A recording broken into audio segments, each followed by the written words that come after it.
Hello दोस्तों, कैसे हैं आप सभी। उम्मीद करता हूं कि आप सभी अच्छे होंगे और आपके एग्जाम की तैयारी भी काफी अच्छी चल रही होगी। तो देखिए, आज हम लोग वस्तुनिष्ठ प्रश्न करने वाले हैं। यूरोप में जो राष्ट्रवाद चैप्टर है, मेरे द्वारा ही जो सब्जेक्टिव प्रश्न है जो आपके एग्जाम में आने की संभावना है, उन सभी को करा दिया गया है। अब हम लोग आज वस्तुनिष्ठ प्रश्न यानी कि ऑब्जेक्टिव प्रश्न को करने वाले हैं।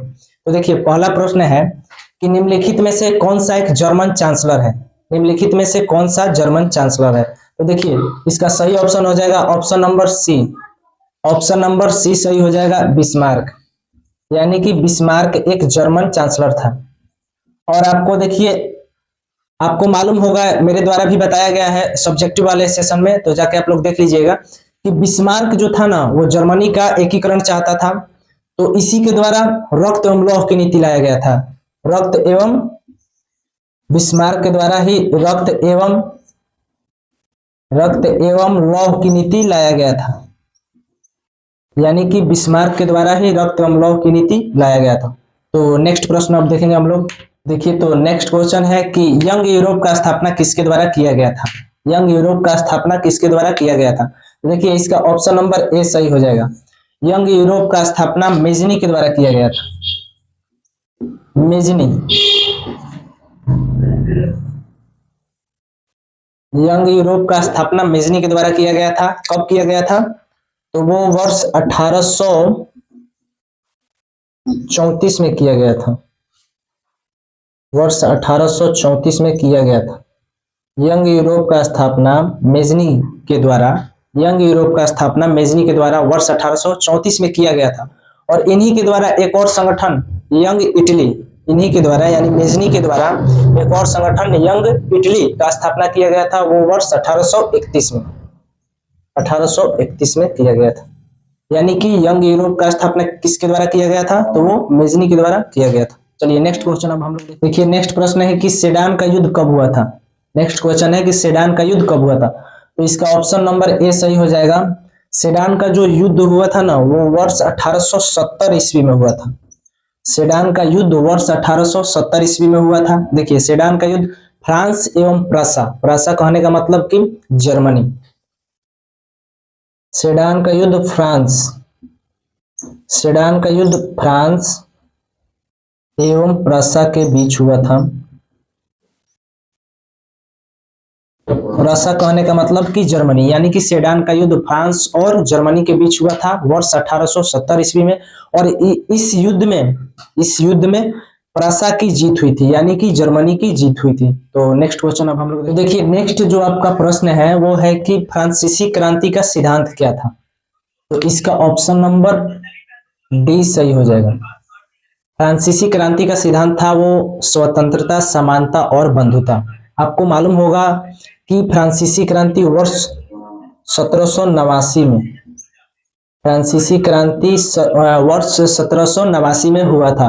और इसी क्रांति में, यानी कि फ्रांसीसी क्रांति में ही एक नारा दिया गया, जिससे कि लोगों में एकदम विश्वास की भावना बढ़ी और राष्ट्रवाद की भावना बढ़ी। स्वतंत्रता, समानता और बंधुता। फ्रांसीसी क्रांति का नारा था स्वतंत्रता, समानता और बंधुता। तो नेक्स्ट क्वेश्चन देखिए। क्वेश्चन है कि इटली के एकीकरण का मसीहा किसे कहा जाता है। इटली के एकीकरण का मसीहा किसे कहा जाता है। तो इसका ऑप्शन हो जाएगा ऑप्शन नंबर बी। इटली के एकीकरण का मसीहा मेजनी को कहा जाता है। इटली के एकीकरण का मसीहा मेजनी को कहा जाता है। देखिए, इटली के एकीकरण में मेजनी, काउंट काबूल और गैरिबाल्डी जैसे व्यक्तियों का महत्वपूर्ण योगदान था, समझे, जिससे इटली का एकीकरण हो पाया। लेकिन मेजनी उसमें असफल रहे थे। इटली के एकीकरण में मेजनी असफल रहे थे। तो नेक्स्ट क्वेश्चन है कि मेजनी किस संगठन से जुड़े हुए थे। मेजनी किस संगठन से जुड़े हुए थे। तो मेजनी, देखिए, इसका ऑप्शन नंबर सी सही हो जाएगा। मेजनी क्राबोनरी। देखिए, मेजनी जो थे ना, मेजनी का उद्देश्य था कि किसी भी प्रकार से इटली का एकीकरण हो जाए। तो उन्होंने कार्बोनरी नामक एक गुप्त संगठन, यानी कि कार्बोनरी जो था एक गुप्त संगठन था, उसी के द्वारा मेजनी जुड़ गए थे। तो इसका सही आंसर हो जाएगा कार्बोनरी। मेजनी कार्बोनरी नामक गुप्त संगठन से। नेक्स्ट क्वेश्चन है कि हीगेल किस देश का दार्शनिक था। हीगेल किस देश का दार्शनिक था। तो इसका ऑप्शन नंबर बी सही हो जाएगा। हेगेल जो थे वो जर्मनी के दार्शनिक थे। हेगेल जो थे वो जर्मनी देश के दार्शनिक थे। तो नेक्स्ट क्वेश्चन देखेंगे हम लोग। देखिए नेक्स्ट क्वेश्चन है कि नेपोलियन कोड देखिए इस एग्जाम में नेपोलियन संहिता के नाम से भी पूछा जाता है। क्या? नेपोलियन संहिता। कभी कभी एग्जाम में आपके नेपोलियन कोड ना पूछ के नेपोलियन संहिता भी पूछ लेता है। तो नेपोलियन संहिता कब लाया गया? नेपोलियन संहिता कब लाया गया? ऑप्शन नंबर बी सही हो जाएगा। नेपोलियन संहिता या नेपोलियन कोड वर्ष 1804 ईस्वी में लाया गया था। नेपोलियन संहिता या नेपोलियन कोड वर्ष 1804 ईस्वी में लाया गया था। देखिए नेपोलियन कोड या नेपोलियन संहिता लाने का उद्देश्य क्या था कि नेपोलियन ने जब नेपोलियन कोड लाए या नेपोलियन संहिता लाए तो लोगों के बीच जो थी वो राष्ट्रवादी भावना उत्पन्न होने लगी एवं शिक्षा में भी सुधार आया एवं न्याय व्यवस्था में भी लोगों को सुधार देखने को मिला लोगों के बीच। तो कि लाल कुर्ती का गठन कब किया गया? यानी कि लाल कुर्ती का गठन किसके द्वारा किया गया था? लाल कुर्ती का गठन किसके द्वारा किया गया था? इसका ऑप्शन नंबर ए सही हो जाएगा। इसका ऑप्शन नंबर ए सही हो जाएगा। लाल कुर्ती का गठन गैरेवाल्डी के द्वारा।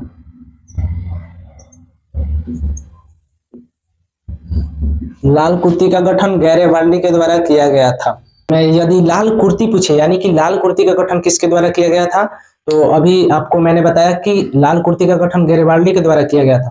यही पूछ दे कि लाल सेना का गठन किसके द्वारा किया गया था, तो लाल सेना का गठन यानी कि लाल सेना का गठन किसके द्वारा किया गया था, तो लाल सेना का गठन ट्रॉट्स्की लाल सेना का गठन ट्रॉट्स्की के द्वारा किया गया था। लाल सेना का गठन ट्रॉट्स्की नामक व्यक्ति के द्वारा किया गया था और लाल कुर्ती का गठन गैरेवाल्डी के द्वारा किया गया था। तो नेक्स्ट प्रश्न हम लोग है कि फ्रैंकफर्ट की संधि कब हुई थी, यानी कि फ्रैंकफर्ट की संधि किस वर्ष हुई थी? इसका ऑप्शन नंबर सी सही हो जाएगा। फ्रैंकफर्ट की संधि वर्ष 1871 में हुई थी। देखिए फ्रैंकफर्ट की जो संधि थी ना, जर्मनी के एकीकरण के माध्यम से बहुत ही महत्वपूर्ण थी, क्योंकि फ्रैंकफर्ट की संधि के बाद ही जर्मनी का एकीकरण हो पाया था। तो नेक्स्ट क्वेश्चन हम लोग क्वेश्चन है कि जालबेरिन एक संस्था थी। जालबेरिन जो थी वो कैसी संस्था थी? यानी कि जालबेरिन देखिए इसका ऑप्शन नंबर ए सही हो जाएगा। जालबेरिन व्यापारियों की एक संस्था थी, यानी कि व्यापारियों के द्वारा यह संस्था बनाया गया था।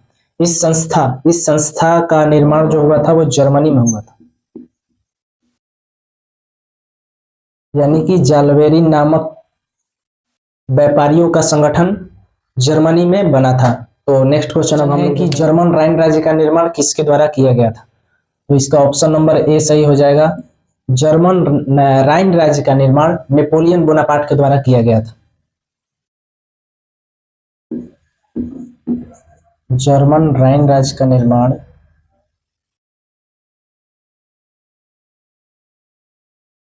नेपोलियन बोनापार्ट के द्वारा किया गया था। जर्मन राइन राज्य का निर्माण नेपोलियन बोनापार्ट के द्वारा किया गया है। कि लुई सोलहवां का आप लोग नाम सुने होंगे, कहाँ का शासक था, यानी कि किस देश का शासक था? इसका ऑप्शन नंबर बी सही हो जाएगा। लुई सोलहवां फ्रांस का शासक था और इसी के समय यानी कि लुई सोलहवां के शासन काल में ही फ्रांसीसी क्रांति हुई थी। 1789 में जो फ्रांसीसी क्रांति हुई थी ना, आपको मालूम होगा कि 1789 में फ्रांसीसी क्रांति जो हुई थी उसी के समय यानी कि लुई सोलहवां के समय फ्रांसीसी क्रांति हुई थी। देखिए कभी क्वेश्चन पूछता है कि फ्रांसीसी क्रांति के समय वहां का शासक कौन था, यानी कि वहां का राजा कौन था, तो लुई सोलहवां उस समय वहां का शासक था फ्रांसीसी क्रांति के समय। तो नेक्स्ट क्वेश्चन देखेंगे आप लोग। देखिए तो नेक्स्ट क्वेश्चन है कि इटली एवं जर्मनी जो देश है वर्तमान में किस महादेश या महाद्वीप के अंतर्गत आते हैं? तो इसका ऑप्शन नंबर सी सही हो जाएगा। इटली एवं जर्मनी वर्तमान में यूरोप महादेश या महाद्वीप के अंतर्गत आते हैं। देखिए अभी आपको मालूम होगा कि वर्तमान में 7 महादेश या महाद्वीप हैं। वर्तमान में 7 महादेश या महाद्वीप हैं।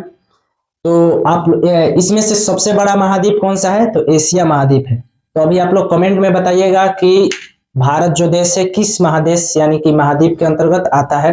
तो उम्मीद करता हूँ कि ये वीडियो आपको पसंद आया होगा। इसी तरह का वीडियो पाने के लिए हमारे माँ क्लासेस से जुड़ जाइए और इसी तरह का वीडियो आपको रेगुलर मिलता रहेगा। Thank you.